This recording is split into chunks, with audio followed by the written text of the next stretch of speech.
तो एक बार उल्वे greater grace में आप सबका स्वागत है। और शुरुआत करने से पहले थोड़ा सा थोड़ी देर प्रार्थना करेंगे, उसके बाद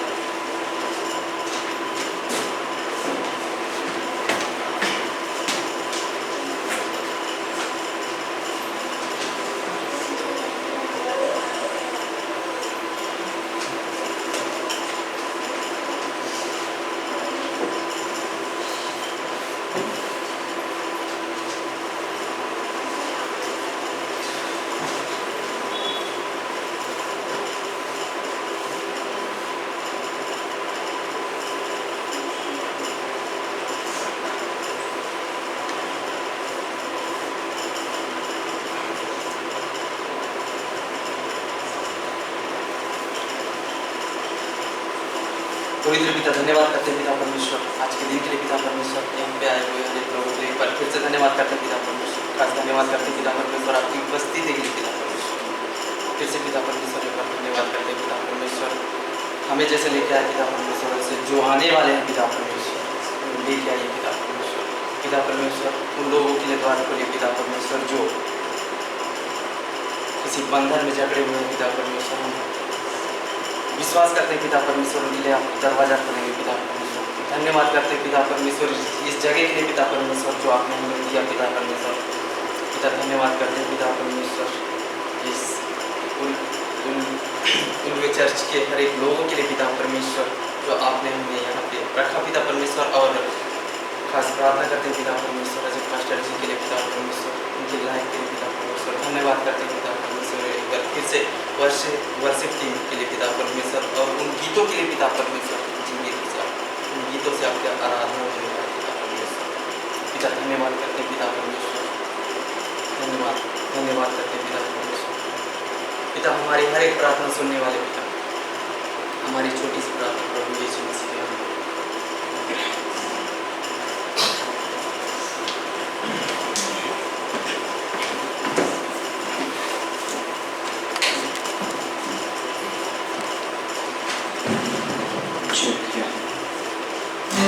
ऐसे स्थानों पे खड़े थे परमेश्वर की आराधना करने के लिए। कितना अद्भुत है ना कि यीशु मसीह ने परमेश्वर ने हमारे जीवन में बहुत सारे कार्य किए हैं ना। क्या आपके बीच में ऐसा कोई है जिसके जीवन में इस वीक में कार्य ना हो परमेश्वर का? ऐसा कोई है? नहीं? यस। बिना हम एक बार बोल सकते हैं यीशु मसीह की जय, यीशु मसीह की जय, हालेलुया, हालेलुया। गीत गाते हैं मेरा यीशु है कमाल का। Okay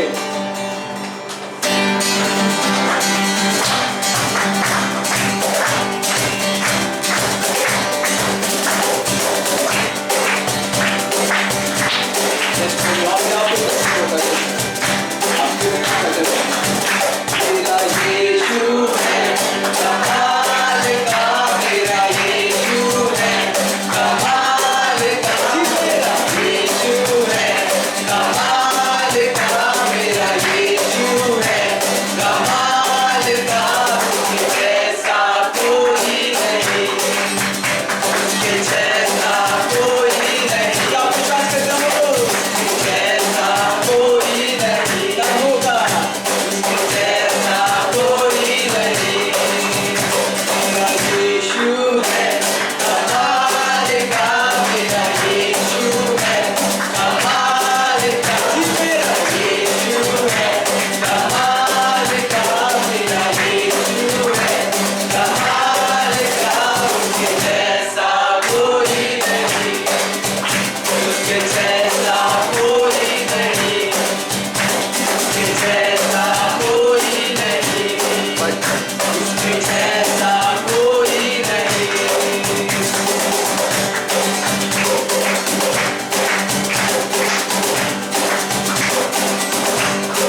hallelujah hallelujah.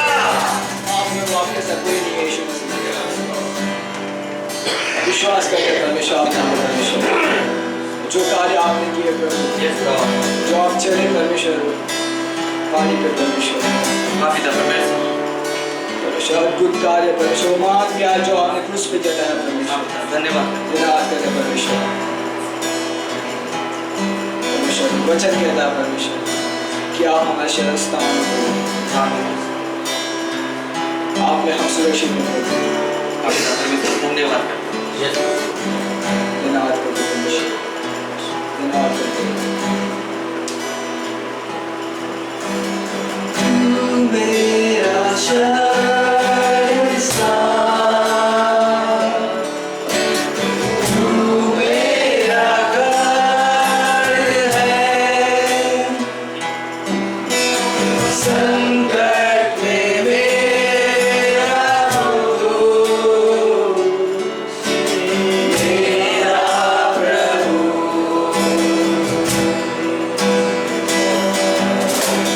तू मेरा शरण स्थान तू मेरा घर है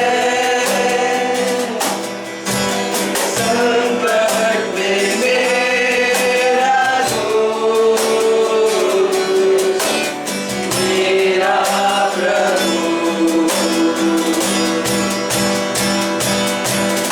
आराधना करो मैं पूरे दिल से मैं तुझे ढूंढूंगा संपूर्ण जीवन में तेरी सेवा करूंगा मेरी सारी चीजों से मैं हूँ यहाँ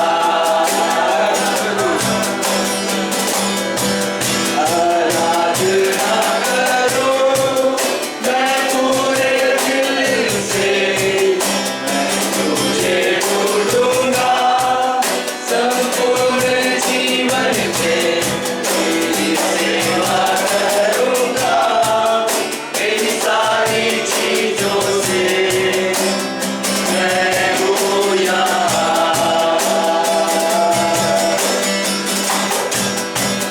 मैं हूँ यहाँ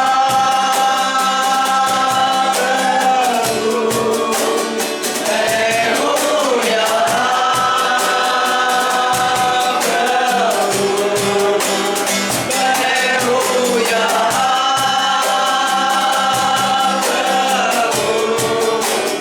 मैं हूँ यहाँ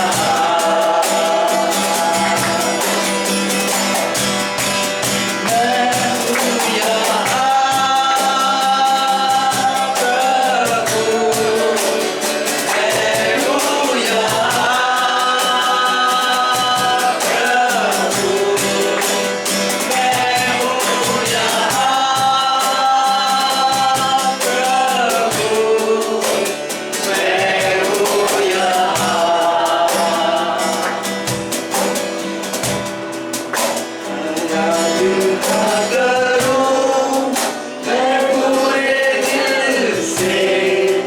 मैं हूँ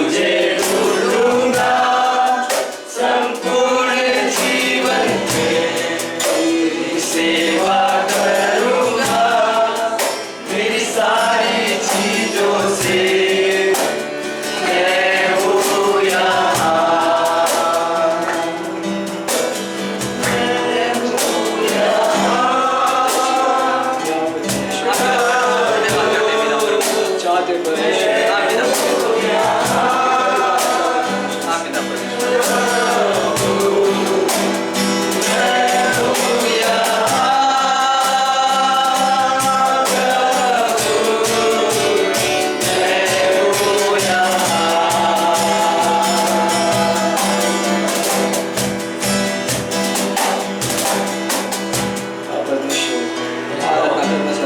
आत्मा सच्चाई से परमेश्वर हाँ पिता आपके नाम धन्यवाद धन्यवाद अपनी जय जयकार गाते हैं हाँ परमेश्वर पिता परमेश्वर। क्योंकि आप हमारे शरण स्थान हो यस लॉर्ड धन्यवाद करते हैं पिता परमेश्वर। आप दृढ़ करो परमेश्वर हाँ पिता परमेश्वर।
शिष्य आपने दिया हाँ पिता परमेश्वर, इसके लिए धन्यवाद धन्यवाद देते हैं परमेश्वर। धन्यवाद करते हैं। सारी चीज़ों को परमेश्वर जो अनुग्रह आपने दिखाया परमेश्वर, जो दया आपने दिखाया परमेश्वर, जो महान प्यार आपने किया हाँ पिता जो आपने चुना परमेश्वर हमने यस प्रभु, धन्यवाद करते हैं।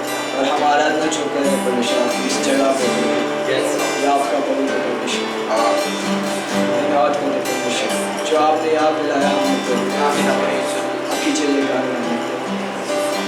धन्यवाद करते हैं परमेश्वर। आगे का समय आपके हाथों में है परमेश्वर, आप बातें करने हमसे परमेश्वर, हाँ माफ दो परमेश्वर। इस प्रार्थना को एक बड़े परमेश्वर के नाम से मांगते हैं। आमीन आमीन।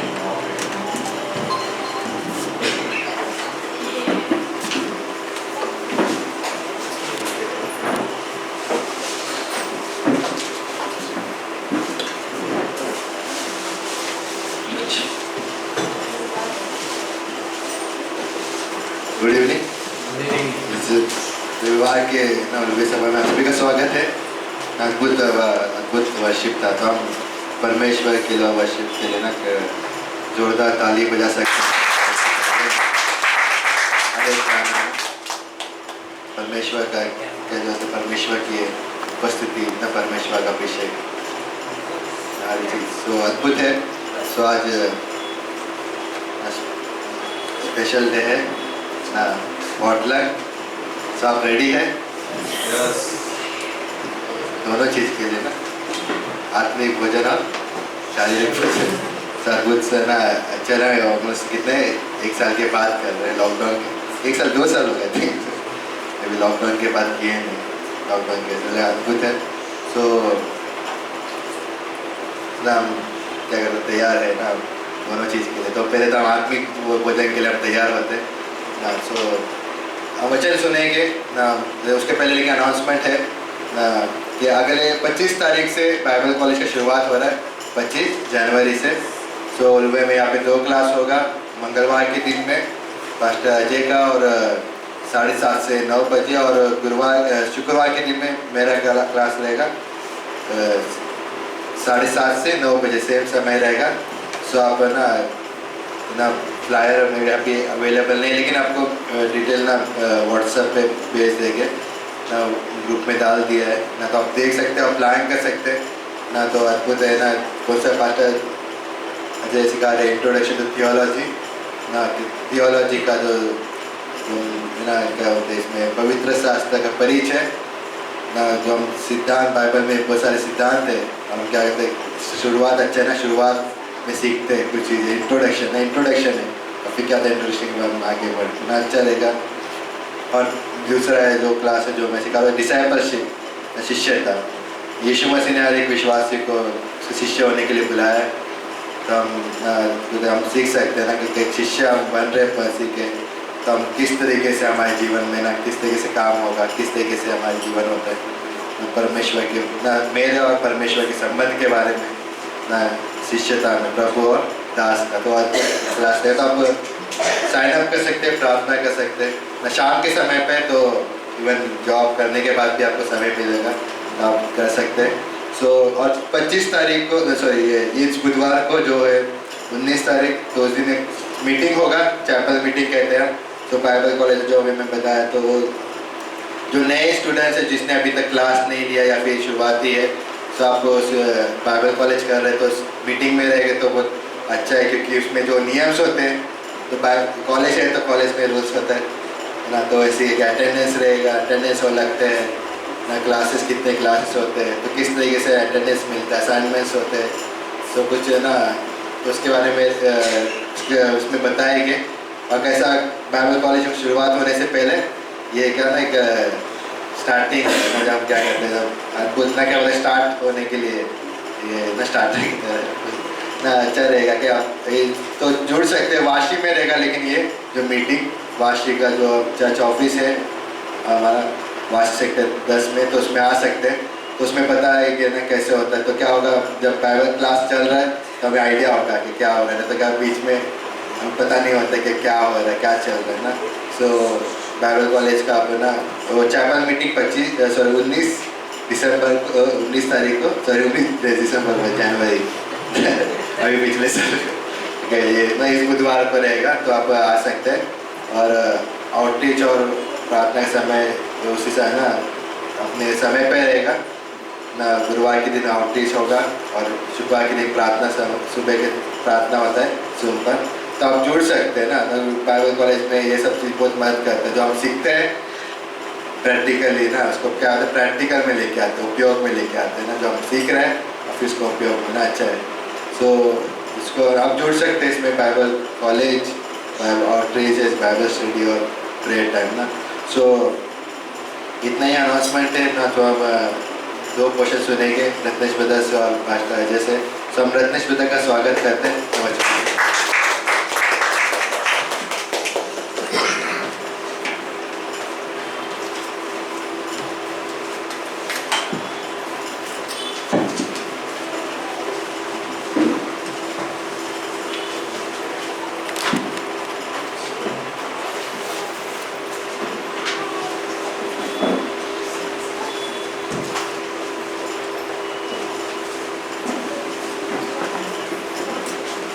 आइए हम प्रार्थना करेंगे।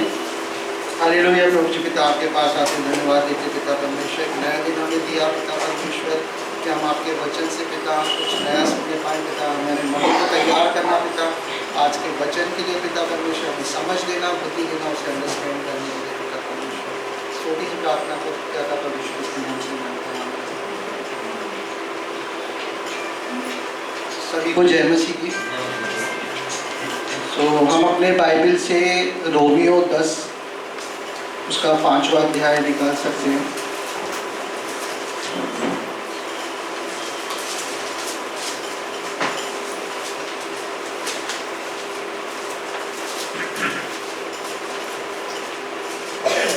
पहुंच गए सब? रोमियो 10 का 5 पद। यहाँ इस प्रकार लिखा है, क्योंकि मूसा ने यह लिखा है कि जो मनुष्य उस धार्मिकता पर जो व्यवस्था से है चलता है वह उसी से जीवित रहेगा। और इसी का अगर हम रेफरेंस देखेंगे लय व्यवस्था 18:5 में,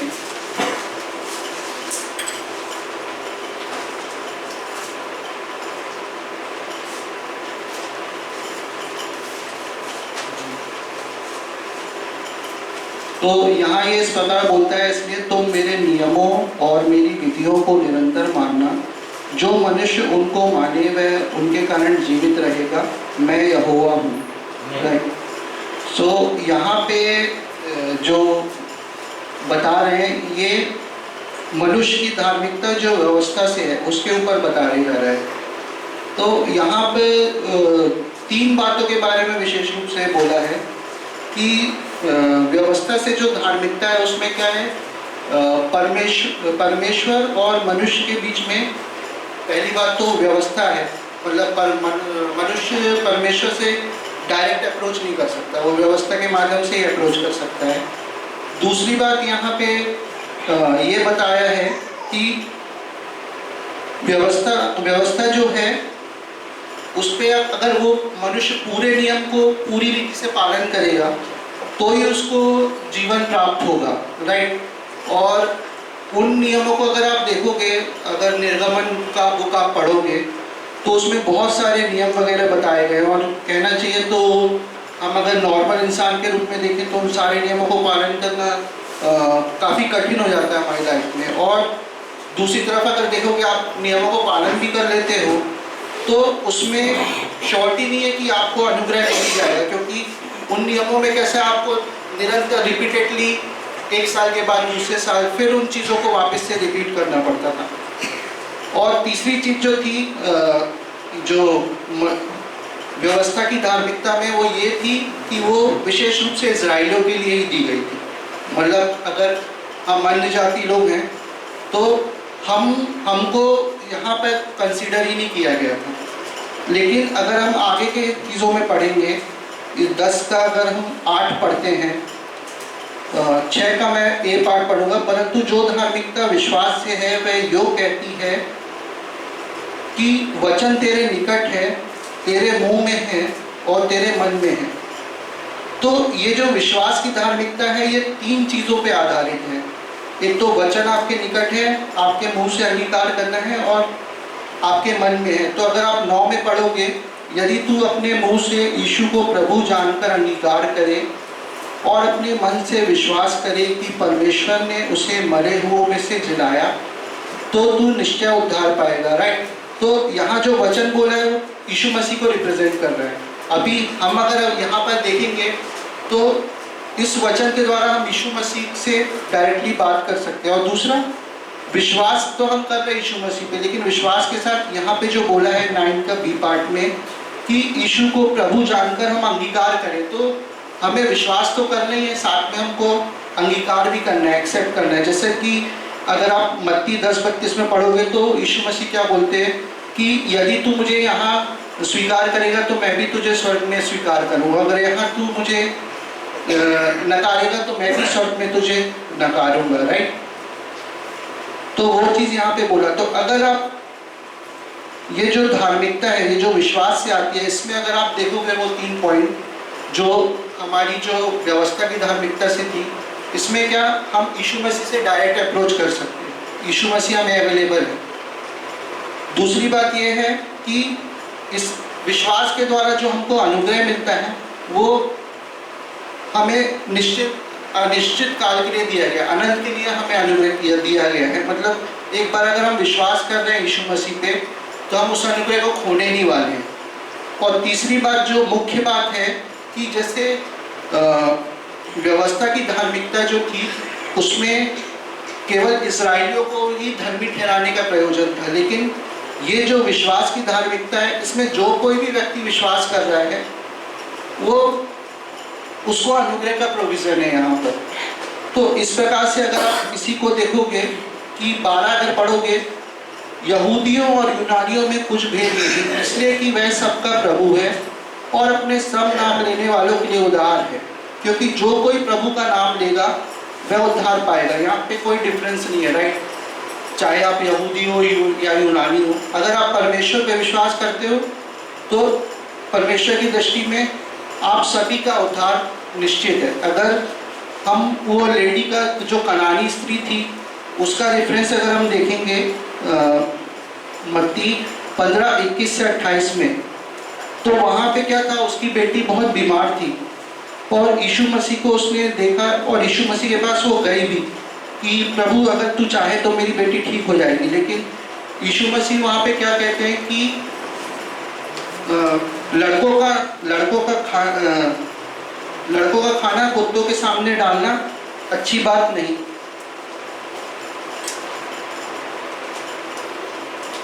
बट यहाँ पे वो लेडी अपना होप नहीं छोड़ी, बल्कि वो यीशु मसीह पे विश्वास करती रही और उसने बोली कि लेकिन जो नौकर होते हैं वो भी मालिकों की मेज का गिरा हुआ खाते हैं। तो यीशु मसीह वहाँ पे बोलते कि तेरे विश्वास के वजह से तेरी बेटी चंगी होगी। तो यहाँ पे यीशु मसीह पे डिफरेंस नहीं कर रहे क्या इजरायली हो क्या, वो सब लोगों को जो भी विश्वासी हैं सारे लोगों को एक साथ देख रहे हैं यहाँ पे। तो हम भी जब हम विश्वास करते हैं यीशु मसीह पे और हम उसको अंगीकार करते हैं तो हम भी उस अनुग्रह को ग्रहण करते हैं जो कि अनंत का अनुग्रह है। राइट।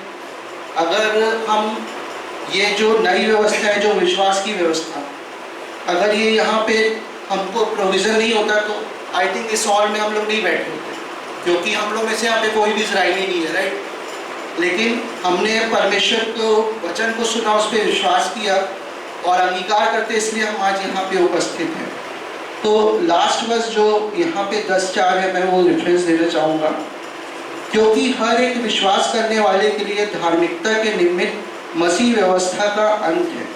राइट। तो जो पहले व्यवस्था दी गई थी, यीशु मसीह के आने के बाद यीशु मसीह ने उस व्यवस्था की धार्मिकता को समाप्त करके हमें विश्वास की धार्मिकता प्रोवाइड की है।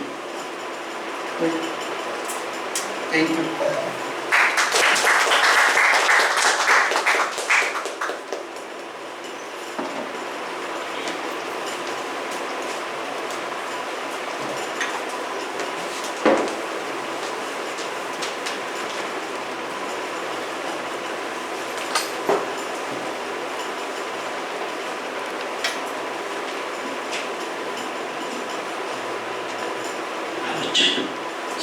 सबको जय मसीह।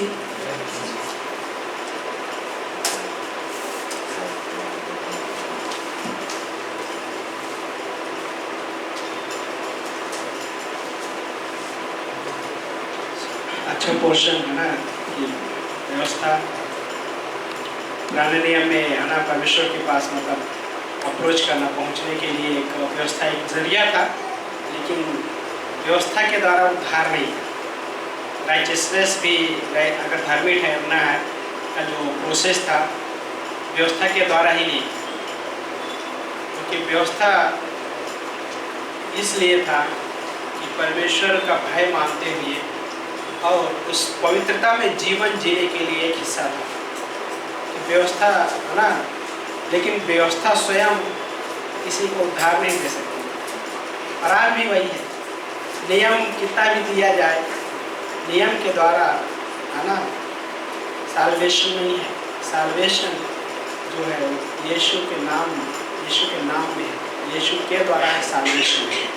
जो राइचियसनेस हमें विश्वास के द्वारा मिलती है वो यीशु मसीह के द्वारा ही है। अच्छा हिस्सा था। मेरे साथ आप भजन संहिता खोल सकते हैं, 51 अध्याय 51। तो अपने स्थान पे खड़े हो सकते हैं वचन पढ़ने के लिए।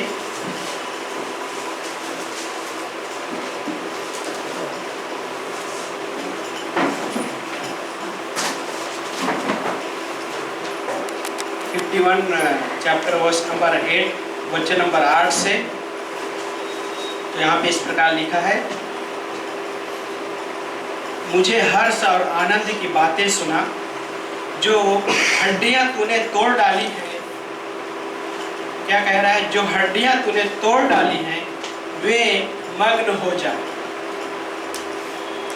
ऐसा कभी लगा है कि हड्डी तो है शरीर में, लेकिन ऐसा लगता है हड्डियां टूट सी गई है ना? ये विचार कहाँ से आते हैं, है ना? कई बार ये चीज़ें सोचने जैसा होता है। लेकिन अगले वचन में लिखा है कि मुझे, वचन नंबर 9 में, अपना मुख मेरे पापों की ओर से फेर ले और मेरे सब अधर्मों को मिटा डाल। वचन नंबर 10, हे परमेश्वर, मुझ में शुद्ध हृदय उत्पन्न कर और मेरे भीतर स्थिर आत्मा फिर से जागृत कर। वचन नंबर 11 में, मुझे अपने सामने से ना निकाल दे और अपने पवित्र आत्मा को मुझसे अलग ना कर। अपने उद्धार का आनंद मुझे फिर से दे और उदार आत्मा देकर मुझे संभाल ले। है ना? ये प्रार्थना करते हैं। प्रभु जी धन्यवाद करते हैं परमेश्वर, हम आपको महिमा प्रशंसा देते लॉर्ड, इस दिन के लिए, इस समय के लिए लॉर्ड जो आपने दिया प्रभु। इन वचनों के लिए धन्यवाद करते हैं परमेश्वर कि आपने ये वचन रखा है हमारे लिए प्रभु। लॉर्ड ये शाम, इस समय प्रभु आपके हाथों में सौंपते, ब्लेस कीजिए प्रभु हर एक व्यक्ति हमारे बीच में जो है परमेश्वर, हर एक जीवन को हम आपके हाथों में सौंपते हैं। आशीषित कीजिए और हर एक से बातें कीजिए, आपकी महिमा होने पाए सारी चीज़ों के द्वारा। यीशु मसीह के नाम से प्रार्थना को मांगते हैं, आमीन। बैठ सकते हैं आप सब लोग। इस हिस्से में राजा दाऊद प्रार्थना कर रहा है और उस प्रार्थना में बहुत सारी चीजें यहाँ पे कह रहा है ना? एक लेखक होने के बावजूद और एक परमेश्वर का दास होने के बावजूद और एक राजा भी है, हाँ? एक योद्धा भी है बाय द वे। वो बहुत सारी लड़ाइयाँ जीती है उसने, लेकिन वो परमेश्वर को महिमा देते हुए किस तरह से प्रार्थना कर रहा है। और पहला पार्ट जो हमने पढ़ा क्या बोल रहा है कि मुझे हर्ष और आनंद की बातें सुना, हर्ष और आनंद की बातें मुझे सुना। राजा दाऊद अपने लाइफ में बहुत सारे सिचुएशन से गया, लेकिन ये जो अध्याय है ऐसा एक सिचुएशन था उसके लाइफ में। सिचुएशन कहा जाए या उसकी स्वयं की गलती कहा जाए, दोनों है। दूसरा शमूएल का 12 अध्याय में, उसके पहले 11 अध्याय में कुछ चीज़ें होती है उसके लाइफ में। चीज़ें में राजा दाऊद अपने खास मित्र के वाइफ के साथ रिलेशन में होते हैं। और यहाँ तक ही नहीं, उस स्त्री के साथ व्यभिचार करने के साथ साथ वो अपने मित्र को जान से भी मरवा देते, मर्डर, व्यभिचार, फिर उसके बाद एक मर्डर भी है। और उस वजह से दाऊद का जो रिलेशन है परमेश्वर के साथ, वो रिलेशन टूट गया। एक राजा होते हुए, परमेश्वर का दास होते हुए भी उसका जो संबंध था परमेश्वर के साथ वो टूट गया था। और परमेश्वर के साथ संबंध में करीब करीब 18 महीने तक, 1.5 साल तक संबंध में नहीं, 1.5 साल तक संबंध में। उस कहानी में इस प्रकार है, उरिया नाम का एक जो परमेश्वर राजा दाऊद का साथी था, मित्र था, और उसकी वाइफ बत्शेबा एक दिन वो नहा रही थी और राजा दाऊद छत पर से उसने देखा उसको और अपने सैनिकों को भेजकर उसको पता करवाता है ये कौन है। और देन उसके बाद अपने महल में बुलवाता है और उसके बाद वो उसके साथ व्यभिचार करता है। और देन वो एक संदेश कहलवाती है कि तेरी दासी अभी पेट से।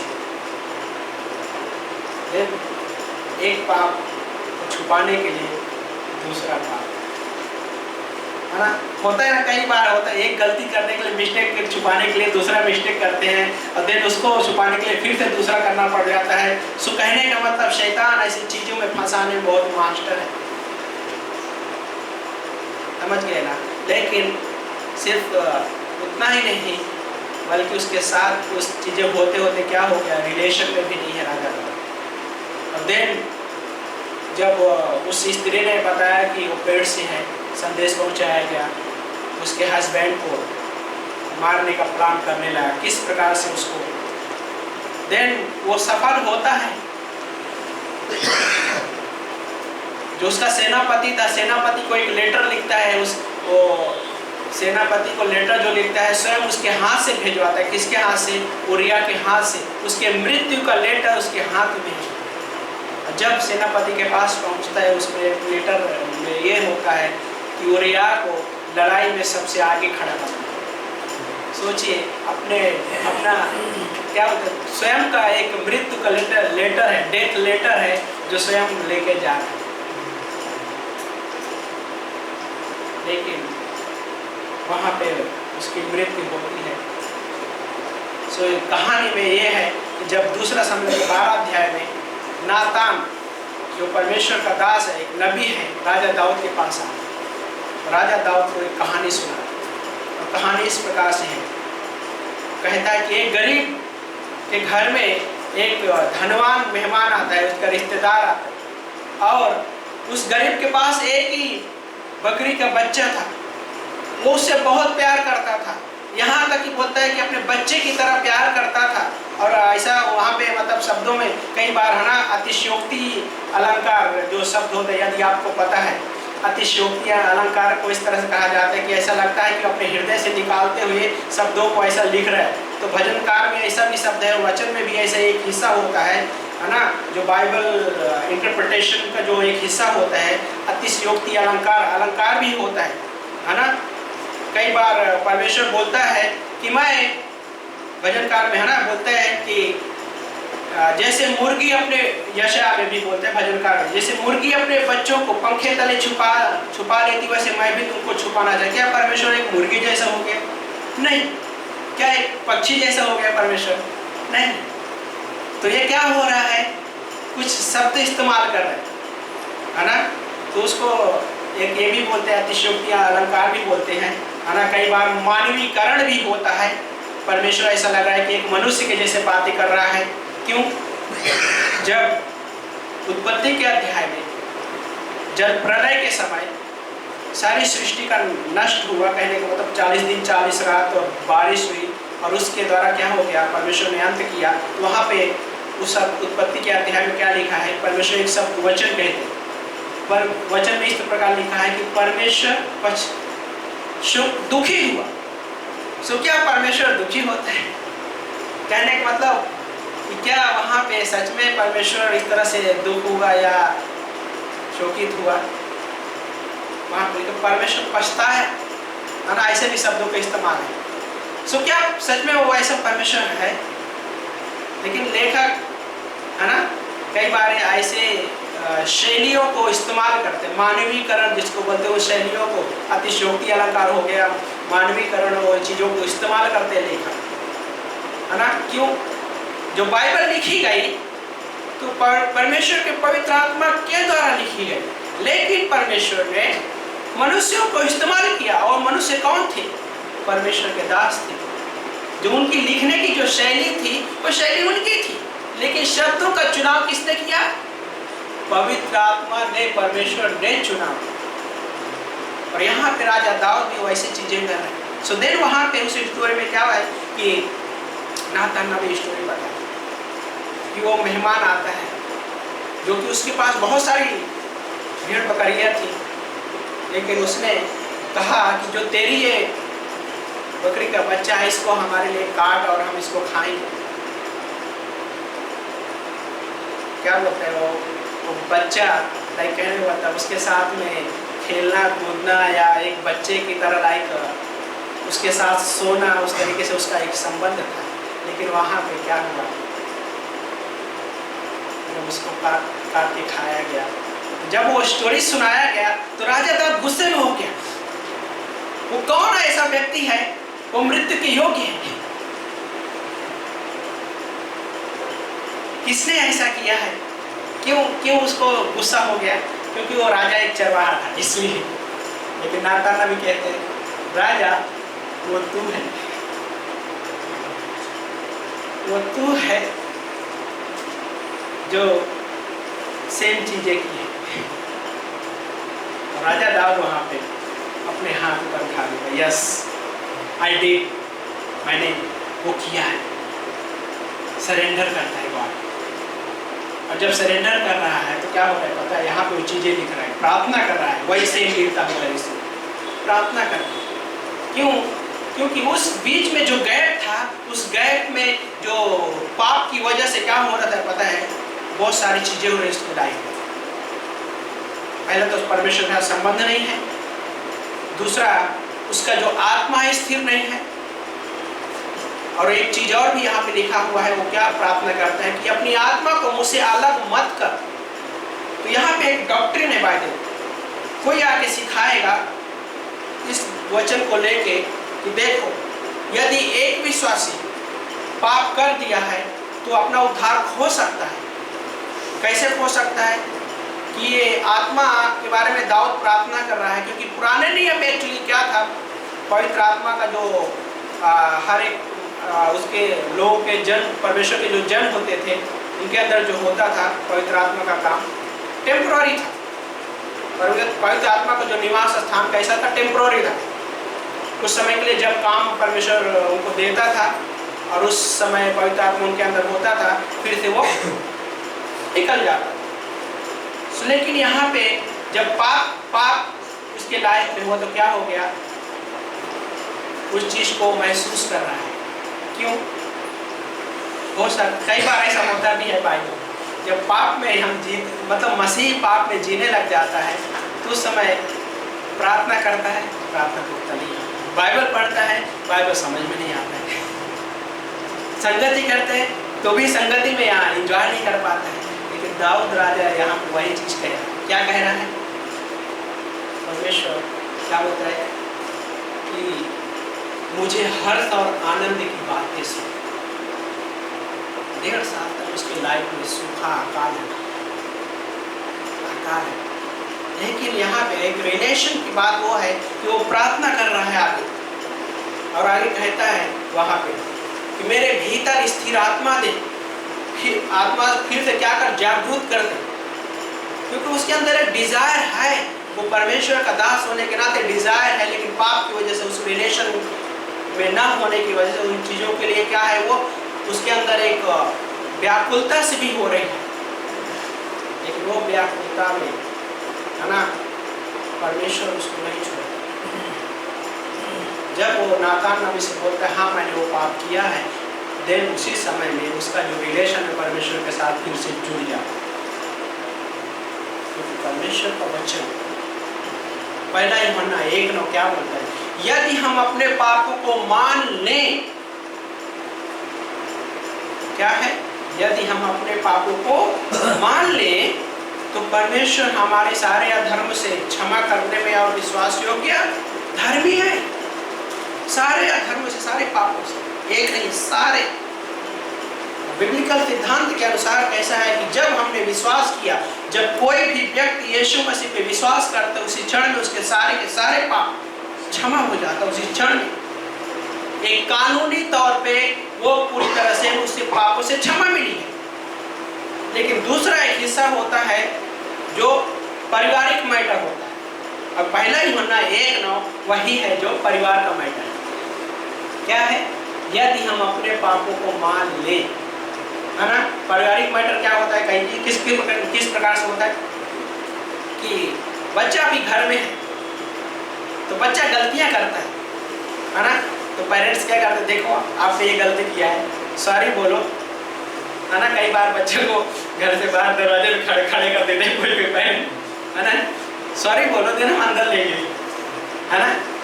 तो बच्चा अपने उसमें अड़ा रहता, नहीं हम नहीं सॉरी नहीं बोलेंगे। आप कैसे बोल सकते हो, है ना, होता है ना।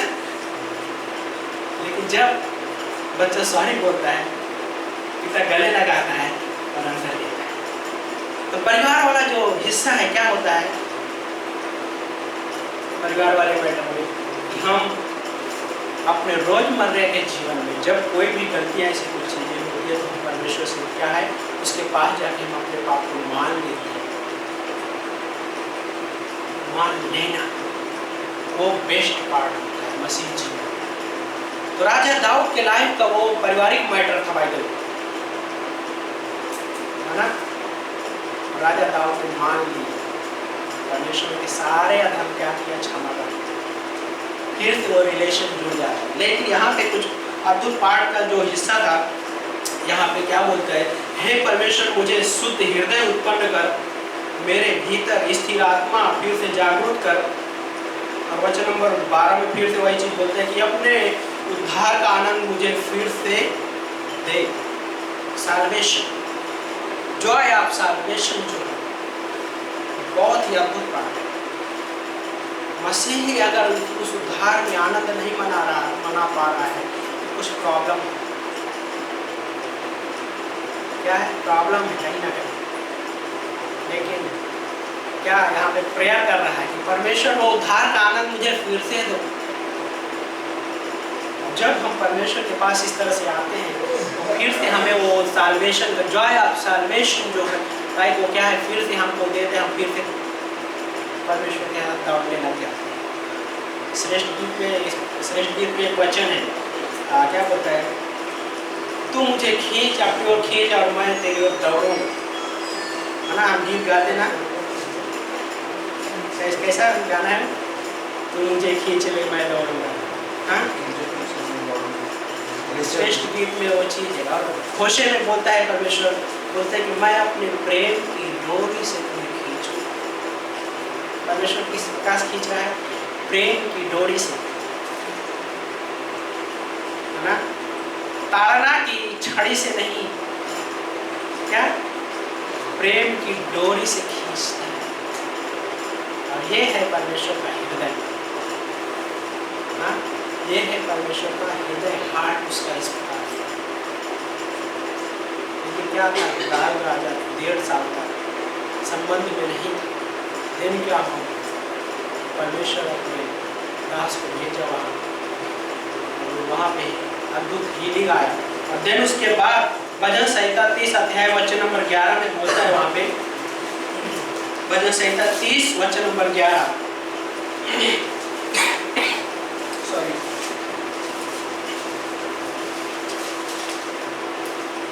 32 32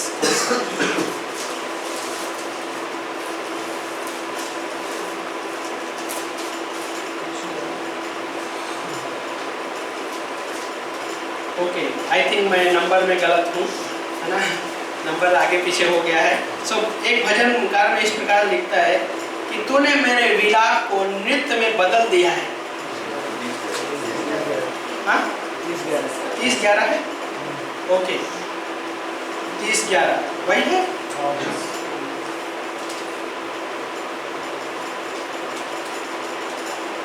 ओके, हाँ, 30-11 है ना। तो वहाँ पे क्या बोलता है कि तूने मेरे विलाप को नृत्य में बदल दिया है, तूने मेरे शोक वस्त्र को उतार कर उल्लास का कमर बंद बांधा है। ये परमेश्वर का काम है। क्या कर रहा है? विलाप को नृत्य में बदल दिया है ना। कई बार ऐसा पाठ आता है, ऐसे हालात ऐसी होती है, उस समय ऐसा लगता है विलाप, है ना। यिर्मयाह को बाय द वे, है ना, यिर्मयाह रोने वाला भविष्यवक्ता था, है ना, वीपिंग प्रॉफिट बोलते हैं उसको। वो परमेश्वर भेजता था उसको वचन सुना, लाइक अपने लोगों के लिए वचन सुनाने के लिए। और लोगों को जब वचन सुनाता था क्या होता था, लोग उसको स्वीकार नहीं करते थे। और स्वीकार न करने के साथ साथ क्या होता था पता है? पाप में जीते। जब पाप में जीते थे तो यिर्मयाह रोता था लोगों के लिए, गॉड ये क्या हो रहा है। लेकिन गॉड का वचन यहाँ पे आना, बहुतों के लाइफ में गॉड ने ये चीजें किया। क्या किया? उस विलाप को नृत्य में बदल दिया। भजन संहिता 18 या 30 अध्याय 18 पंक्ति ऐसा कुछ क्या करता है? अगर रात को रोना पड़े सुबह को हंसना पड़े।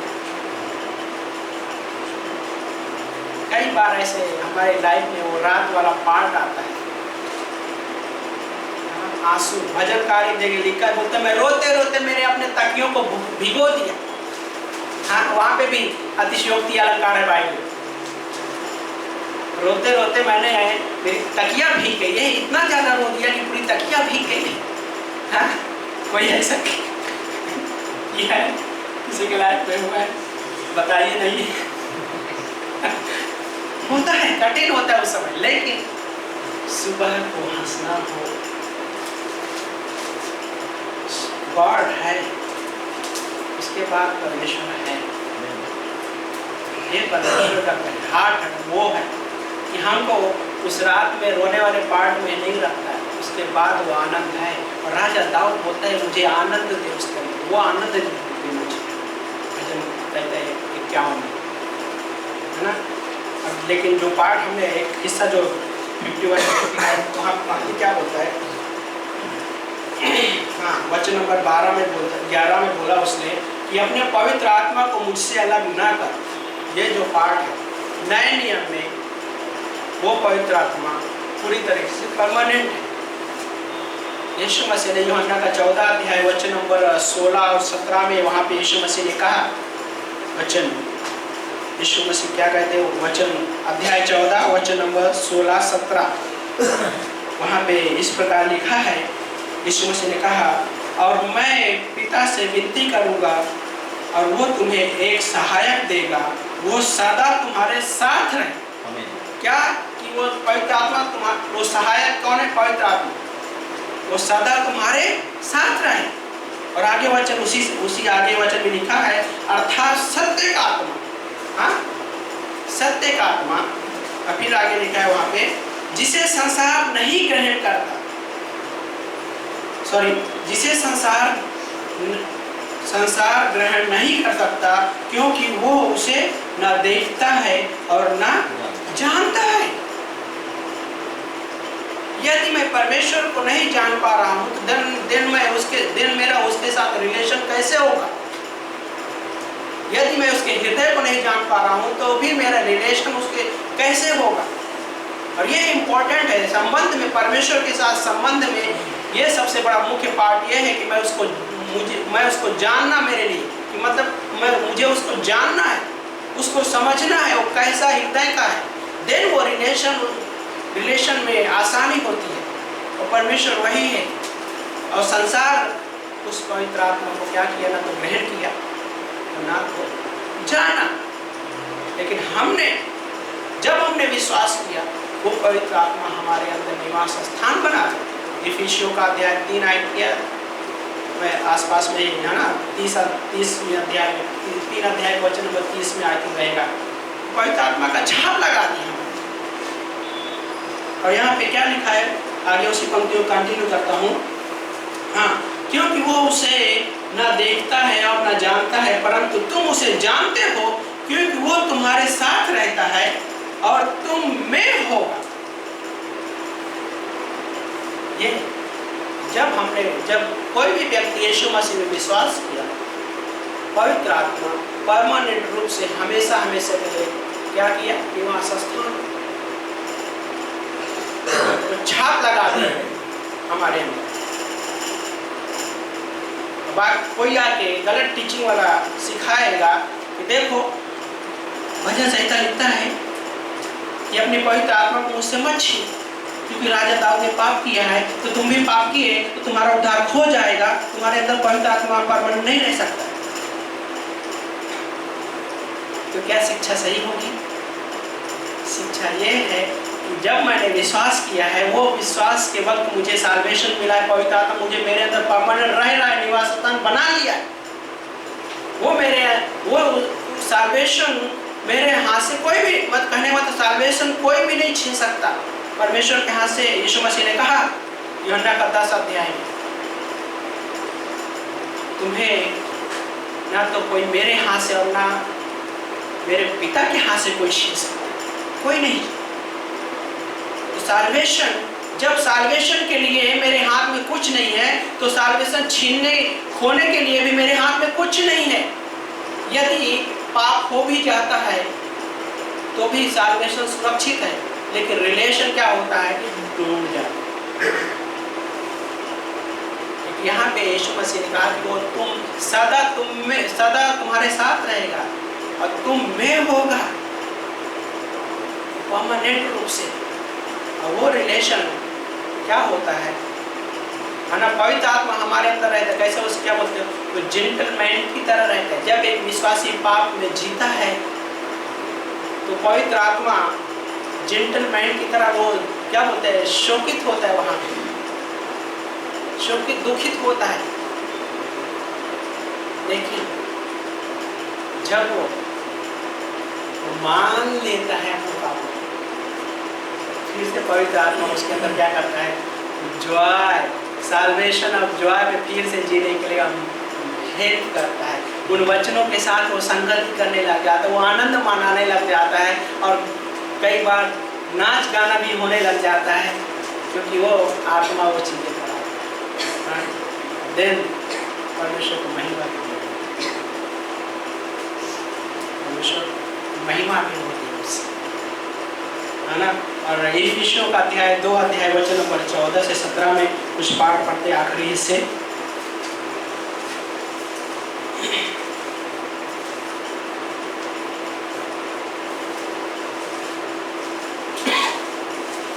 दो अध्याय का वचन नंबर 14 में बोलता है, क्योंकि वो स्वयं हमारा मेल है। कौन है हमारा स्वयं मेल? कौन है? यीशु मसीह स्वयं वो हमारा मेल है, जिसने बैर अर्थात विभाजन करने वाली दीवार को गिराकर दोनों को क्या कर दिया, एक कर दिया, और अपने शरीर में बैर अर्थात उस व्यवस्था की को जिसकी आज्ञाएं विधियों की रीति पर आधारित थी मिटा दिया, कि दोनों से अपने में नए एक मनुष्य की सृष्टि करके मेल करा दिया। क्या किया? जब हमने विश्वास किया हमें उसने क्या किया, एक नया मनुष्य, न्यू मैन, नया मनुष्य हमें उसने दिया, नया जीवन दिया उसने, क्योंकि हमारा वो मेल मिलाप कराया उसने, है ना। और आगे वहां पे लिखा हुआ है वचन नंबर 16 में, और क्रूस के द्वारा बैर को नाश करके दोनों को एक देह बनाकर परमेश्वर से मेल करा। उसने आकर तुम्हें जो दूर थे और उन्हें भी जो निकट थे मेल मिलाप का सुसमाचार सुना। मेल मिलाप का सुसमाचार सुना। और हमारे साथ उस परमेश्वर ने जो हमारा रिश्ता, स्टार्टिंग का रिश्ता जो परमेश्वर के साथ नहीं था, उस रिश्ते को मेल मिलाप करने के लिए उस पुत्र ने स्वयं बलिदान किया। सिर्फ बलिदान ही नहीं, उससे पहले वो दर्द से गुजरा जो हम नहीं गुजर सकते। तो परमेश्वर हमारे लिए मेल मिलाप, वो परमेश्वर हमें वो ज्वाय में लेके चलना चाहता। और उसका आनंद कैसा है? असीम आनंद। जैसे असीम अनुग्रह का धन है, वैसा ही उसका असीम आनंद भी है, न रुकने वाला। जब मैं परमेश्वर के साथ उस रिलेशन में नहीं, उस आनंद का अनुभव नहीं कर पाता हूँ, फेलोशिप होते हुए भी मैं उसको जॉय नहीं कर पा रहा कर हूँ। और परमेश्वर की महिमा, मैं परमेश्वर को महिमा तो दे रहा हूँ, लेकिन वो महिमा वहाँ तक नहीं पहुँच पाता। लेकिन जब मैं परमेश्वर के साथ उस रिलेशन में जुड़ जाता हूँ, वो रिलेशन अपने प्रेम के द्वारा परमेश्वर के साथ हमको अपना लेता है।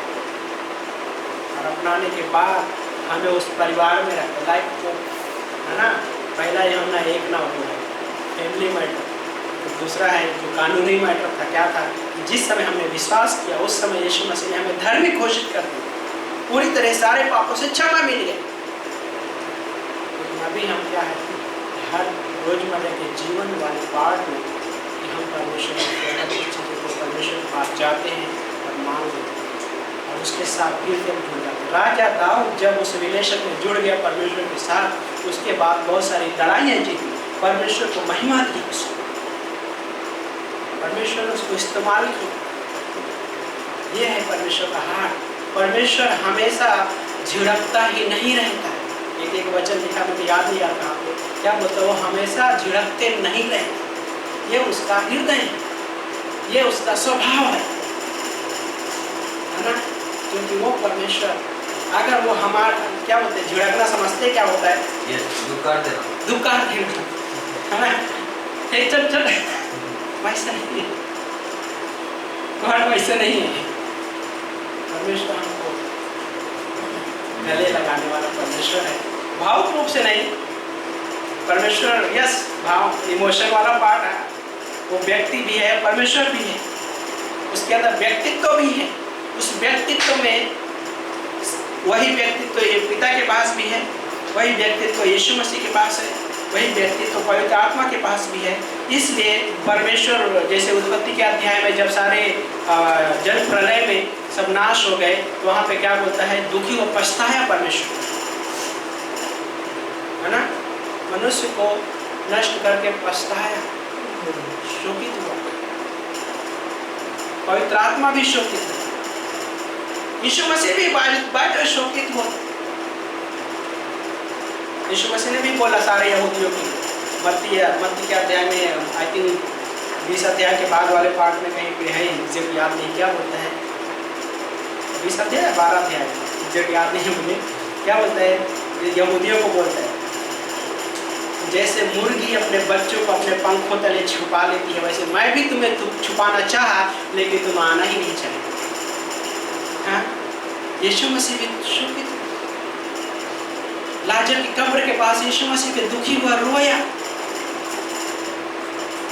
व्यक्तित्व उनके अंदर सेम 100% परमेश्वर, यीशु मसीह 100% परमेश्वर भी है, 100% मनुष्य भी है। उस मनुष्यत्व में जब इसी प्रकार क्या बोलते, कई बार जब बाइबल को पढ़ते हैं तो कई बार ऐसा लगता है ये तो कोई व्यक्ति बोल रहा है ना, कोई व्यक्ति बोल रहा है इस पर, लेकिन वो परमेश्वर है। लिखने वाला वो व्यक्ति ही है। लिखने वाले कौन? 40 लेखक है ना, 40 गवाह है। सो एक और बिब्लिकल सिद्धांत के अनुसार एक और जो अच्छा है प्रभु, इस बाइबल की जो ट्रुथ, सच्चाई, ये परमेश्वर का वचन संपूर्ण पवित्र आत्मा जो प्रेरणा से रचा गया परमेश्वर का श्वास और जीवन जो हिस्सा है, तो ट्रुथ ये है, हम इसलिए विश्वास करेंगे। जिसके गवाह 40 गवाह हैं, हाँ? किसी केस की जो गवाही एक व्यक्ति गवाही दे तो नहीं मानी जाती है, लेकिन यहाँ पे 40 गवाहों ने लिखा उसी के बारे में। ये अद्भुत है। वो परमेश्वर इस प्रकार से, वो परमेश्वर हमारे लाइफ से क्या चाहता है, हमारे लाइफ से चाहता है कि हम उसके साथ संबंध में मजबूत हों, उसके साथ उस संबंध में हम बढ़ें और उस परमेश्वर की महिमा, और हम भी उसके उद्धार का आनंद को जो हमें दिया है उसने, हम उस आनंद में जीवन जी सकें। हमें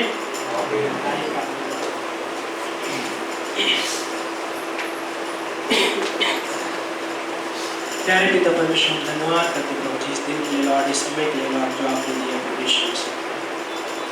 राजाओं के राजा, प्रभु के प्रभु, आप अद्भुत परमेश्वर हैं प्रभु। आप हमारे लिए इस दुनिया में आए परमेश्वर से, वो स्वर्ग छोड़, हाँ प्रभु,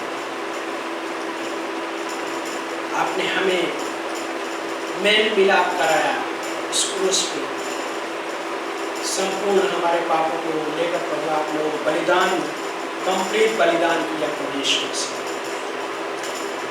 हम धन्यवाद करते हैं इस अद्भुत योजना के लिए परमेश्वर, धन्यवाद करते हैं प्रभु बच्चों के लिए परमेश्वर। हाँ प्रभु, हमारे लाइफ को प्रभु आप अपने बच्चों से मजबूत कीजिए प्रभु। हाँ प्रभु यीशु से धन्यवाद करते हैं परमेश्वर। हम इस समय प्रार्थना कर रहे हैं परमेश्वर, इस भवन में हर एक व्यक्ति के लिए परमेश्वर से आपके वचनों से मजबूत कीजिए प्रभु। हर एक की जो चाल है आपके साथ परमेश्वर, उस चाल में मजबूत कीजिए प्रभु। हम प्रार्थना करते हैं हर एक से बातें कीजिए परमेश्वर से, हर दिन परमेश्वर से। यस लॉर्ड, आपके उस अद्भुत प्रेम के द्वारा प्रभु, यस लॉर्ड, हम आपके उस पीछे पीछे दौड़े परमेश्वर। हाँ प्रभु यीशु से ऐसी कोई भी रुकावटें ना आने देना परमेश्वर। यदि कोई भी ऐसी चीज़ें रुकावट का कारण बने तो प्रभु यीशु के नाम से प्रार्थना करते हुए रुकावटों को दूर करना परमेश्वर। हाँ प्रभु जी, धन्यवाद करते प्यार जी, धन्यवाद करते, आपकी महिमा करते हैं राजाओं के राजा।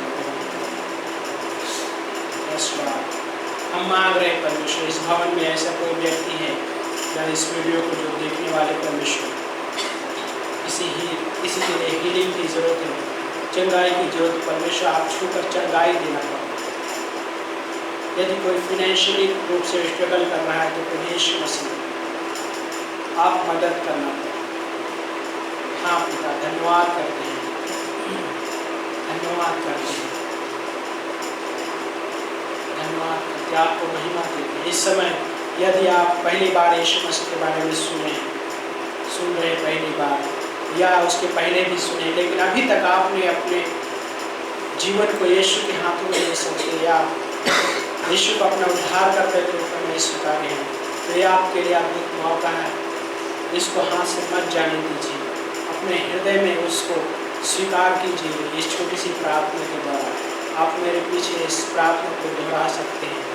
प्रभु यीशु, मैं आपके नाम में अपने पापों से क्षमा मांगता हूँ या क्षमा मांगती हूँ। प्रभु यीशु, मैं आपके नाम में विश्वास करता हूँ या विश्वास करता हूँ। प्रभु यीशु, मैं आपको अपना उद्धारकर्ता के रूप में स्वीकारता हूँ या स्वीकार करता हूँ। प्रभु यीशु, आप मेरे जीवन में धन्यवाद करते हैं इस प्रार्थना को सुनने के लिए यीशु के नाम से, आमीन। यदि आपने प्रार्थना की अपने हृदय में, ये पवित्र शास्त्र आपको गारंटी देता है कि आपके सारे पाप क्षमा हो चुके हैं, आप उसके पुत्र और पुत्री के रूप में स्वीकारे गए हैं। आप कैसे भी, जहाँ कहीं भी, कहीं क्यों ना हो, लेकिन आप उसके बेटे और बेटी के रूप में स्वीकारे गए हैं। आप उससे प्रार्थना भी कर सकते हैं, वो उत्तर देगा। धन्यवाद करते हैं जी, आपकी महिमा होने का सारी चीज़ें यीशु मसीह के नाम से, आमीन।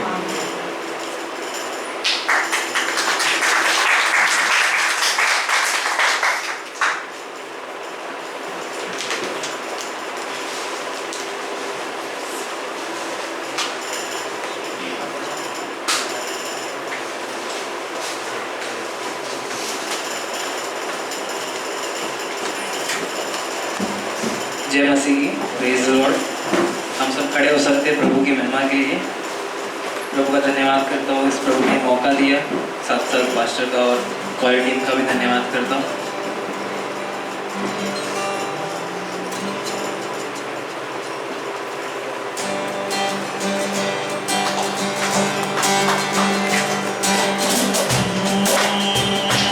यीशु मेरे साथ है, यीशु मेरे अंदर है, यीशु को मैं पहने हूँ, मुझ में वो जिंदा है।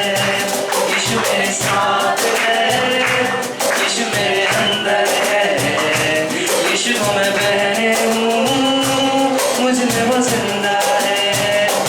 यही मेरी ताकत है, कभी नहीं भूलना है। यही मेरी ताकत है, कभी नहीं भूलना है, कभी नहीं भूलना है, कभी नहीं भूलना है। यीशु मेरे साथ है, यीशु मेरे अंदर है, यीशु को मैं पहने हूँ, मुझ में वो जिंदा है।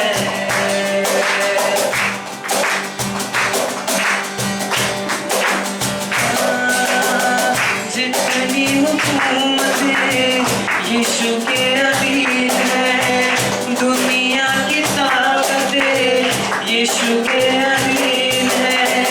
जितनी हुकूमतें यीशु के अधीन है, दुनिया की ताकतें यीशु के अधीन है। सारी बीमारियां यीशु के अधीन है, आत्मिक शक्तियाँ यीशु के अधीन है।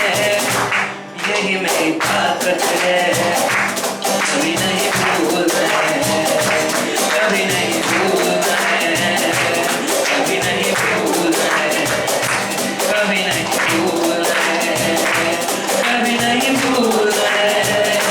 यीशु मेरे साथ है, यीशु मेरे अंदर है, यीशु को मैं पहने हूँ, मुझ में वो जिंदा है। यीशु मेरे साथ है, यीशु मेरे अंदर है, यीशु को मैं पहने हूँ, मुझ में वो जिंदा है। शैतान चला के करता वो पार है, मज़लूम यीशु से हो गया हार है। शैतान चला के करता वो पार है, मज़लूम यीशु से हो गया हार है। छू भी न पाएगा अब कभी वो मुझे, ना डरा पाएगा अब कभी वो मुझे। यही मेरी ताकत है, कभी नहीं भूलना है। यही मेरी ताकत है, कभी नहीं भूलना है, कभी नहीं भूलना है, कभी नहीं भूलना है। यीशु मेरे साथ है, यीशु मेरे अंदर है, यीशु को मैं पहने हूँ, मुझ में वो जिंदा है। यीशु मेरे साथ है, यीशु मेरे अंदर है, यीशु को मैं पहने हूँ, मुझ में वो जिंदा है। यीशु मेरे साथ है, यीशु मेरे अंदर है, यीशु को मैं पहने हूँ, मुझ में वो जिंदा है। यीशु मेरे साथ है, यीशु मेरे अंदर है, यीशु को मैं पहने हूँ, मुझ में वो जिंदा है, मुझ में वो जिंदा है।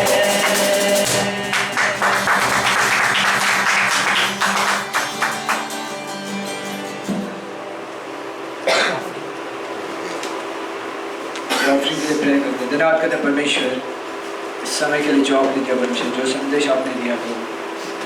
परमेश्वर इस ऑफरिंग के लिए प्रार्थना करते हैं परमेश्वर, जिन्होंने भी परमेश्वर आपके राज्य के लिए परमेश्वर दिया है प्रभु।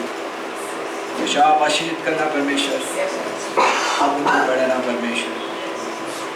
परमेश्वर रोता एक से परमेश्वर मांगते परमेश्वर धन्यवाद करते परमेश्वर, फिर से परमेश्वर, इस अद्भुत गीत के लिए परमेश्वर, तो सारी चीज़ों के लिए परमेश्वर। इस प्रार्थना को एक लोग पुत्र यीशु मसीह के नाम से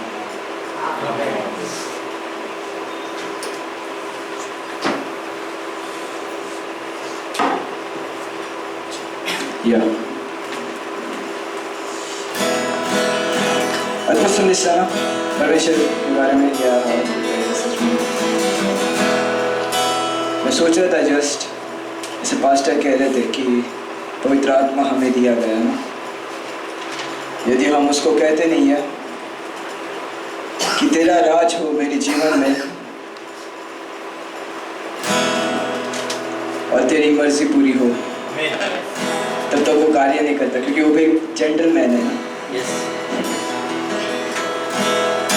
तो आए में गीत गाते हैं, ये जीवन है तेरा प्रभु जी, तू ही राज कर, हो तेरी मर्जी।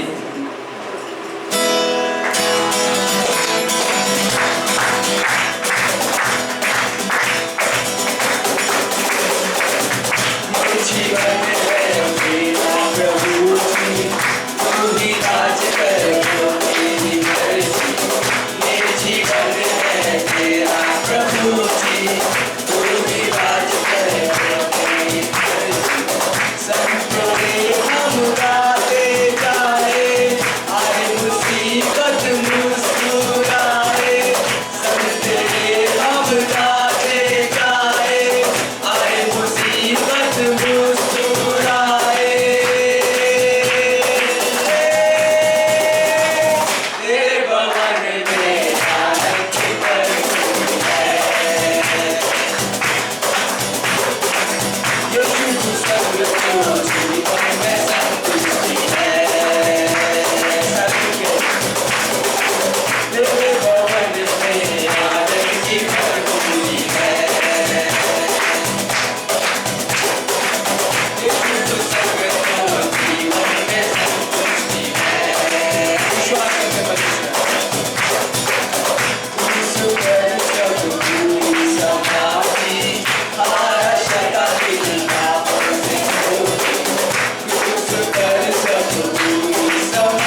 यीशु तू संग तू, यीशु तू संग तू, यीशु तू संग तू, जीवन में संतुष्टि है। हालेलुया, हालेलुया, तो संतुष्टि और आनंद हो।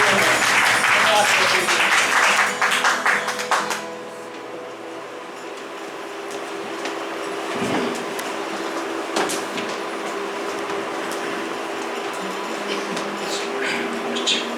रोमियो का 8 अध्याय वचन नंबर 9 में इस प्रकार लिखा है,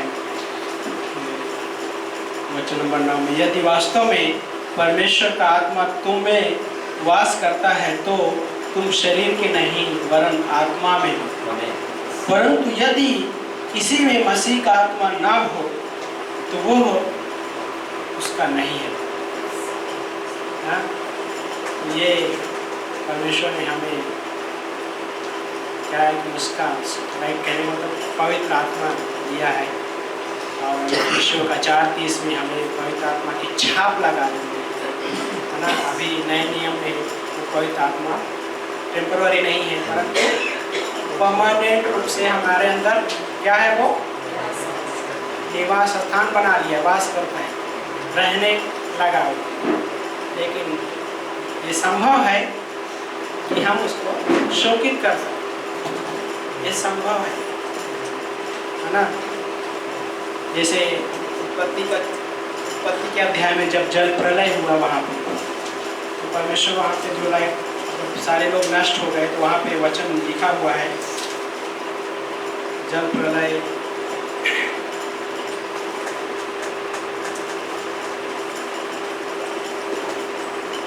अध्याय 8 में है ना। अध्याय 8 में पंक्ति एक जगह कहाँ पे एग्जैक्ट 8 या 9 में ही है।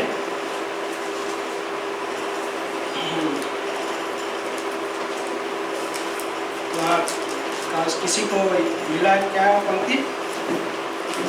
कैसे? तो जब बारिश खत्म होने के बाद परमेश्वर एक वाचा बांधता है, मैं अभी किसी इस बारिश से कभी नष्ट नहीं करूँगा।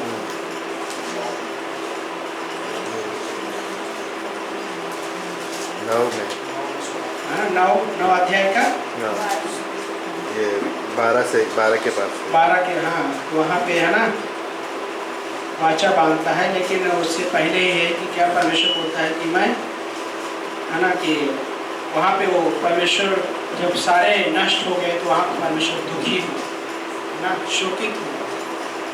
तो पछताया शब्द है, पछताया। तो क्या परमेश्वर मनुष्य को बना के पछताया, गलती कर दिया? नहीं, परमेश्वर गलती नहीं करता। वहाँ पे जो शब्द पछताने वाला पार्ट है ना, तो कहने मतलब वो शोकित हुआ है ना। कैसे क्यों शोकित हुआ? क्योंकि लोग पाप में जी रहे थे, मन नहीं फिरा है ना। 6 का 6 में हुआ, 6 का 6 है, ओके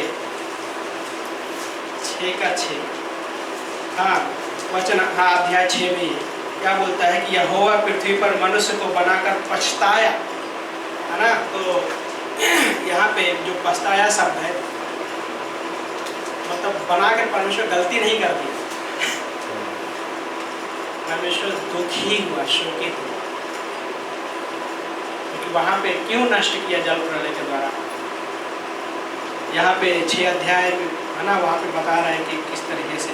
लेकिन कहने का मतलब कि मनुष्य अपने पाप में जीते हुए जीवन जीना पसंद किया। यूहन्ना के 1 अध्याय में क्या बोलता है कि मनुष्य ज्योति अंधकार में चमके, लेकिन अंधकार को क्या है, अंधकार को ज़्यादा पसंद किया, उस ज्योति को ग्रहण ना करते थे है ना।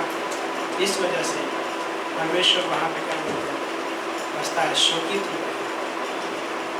क्यों? क्योंकि मन नहीं फिरा है ना, मन नहीं फिरा, पाप में जीवन जीते। लेकिन विश्वासी भी अगर पाप में जीवन जीते रहता है तो पवित्र आत्मा शोकित होता है, इफिसियों का 4:30 के अनुसार, क्योंकि वो हमारे अंदर हम रह रहा है। लेकिन जब हम उसके साथ हम क्या बोलते हैं, संबंध में जुड़ जाते हैं, अपने पापों को मान कर, देन वो हमारा संबंध जुड़ने के बाद क्या होता है, अब तो एक रिलेशनशिप में हम जुड़ जाते हैं। कहने को जॉय हुआ, परमेश्वर तो पवित्र आत्मा भी आनंद मनाता है हमारे साथ।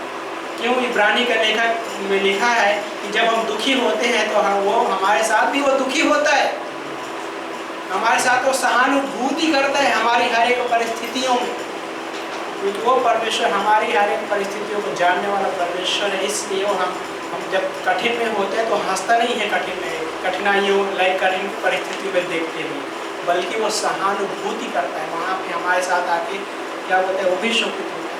इसीलिए तो यीशु मसीह जब लाजर की मृत्यु हुई है ना, यूहन्ना 11 अध्याय में जाके वहाँ पे रोया,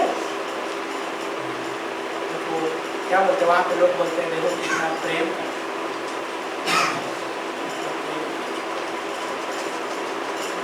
यीशु मसीह सच में वो प्रेमी परमेश्वर हमारे जीवन को वो ये चाहता है कि हम उस रिलेशन में बने रहें, उस रिलेशन में मजबूत हों। ये परमेश्वर की संपूर्ण इच्छा का पाठ है ना, संपूर्ण इच्छा का पाठ है परमेश्वर की, कि हम उसके रिलेशन में मजबूत रहें और बने रहें।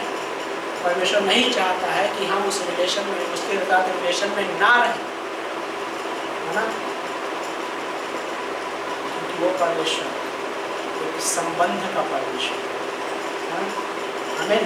आइए प्रार्थना करें। प्रभु जी धन्यवाद करते परमेश्वर, मैं आपको महिमा प्रशंसा देते लॉर्ड इस अद्भुत समय के लिए, अद्भुत आराधना के लिए परमेश्वर धन्यवाद करते प्रभु जी, आपके नाम को ऊंचा उठाते हैं। उस जीवित परमेश्वर आपके नाम को महिमा देते हैं प्रभु जी। हाँ पिता, अद्भुत करने वाले आप परमेश्वर हो, आपके जैसा कोई नहीं है प्रभु। प्रार्थना करें पूरे हफ्ते में प्रभु मदद करना, आपके नाम को महिमा दे सके हम सबको, सुरक्षा देना हर किसी को परमेश्वर से। जो लोग नहीं आ पाए उनको भी हम आपके हाथों में सौंपते हैं परमेश्वर, सुरक्षा देना और प्रभु उनकी ज़रूरतों को पूरा करना प्रभु। धन्यवाद करते आपकी इच्छा पूरी होगी लॉर्ड। आपको लोगों के जॉब में आशीष देना प्रभु, घरों में आशीष देना प्रभु। हाँ प्रभु जी, हर एक किचन में लगने वाली हर एक ज़रूरतें परमेश्वर से पूरा करना परमेश्वर। प्रार्थना करते हैं हमारे चर्च के जितने भी छोटे बच्चे सबको हम प्रभु मांगते परमेश्वर, आप सुरक्षित रखना परमेश्वर। बाहर ये हम देख रहे हैं कि बहुत सारी अफवाह है या सच है प्रभु, लेकिन हम ये मांग रहे हैं परमेश्वर कोई भी बीमारियाँ छूने ना पाए परमेश्वर से, बड़ों को भी और बच्चों को भी। हमारी ये प्रार्थना आपके उस अद्भुत सामर्थ्य के द्वारा प्रभु आप बचाने में सामर्थ्य है परमेश्वर। हाँ प्रभु, हर एक को हम आपके उस हाथों में सौंपते हैं। धन्यवाद करते हैं, इस प्रार्थना को प्रभु यीशु मसीह के नाम से मांगते हैं। आमीन।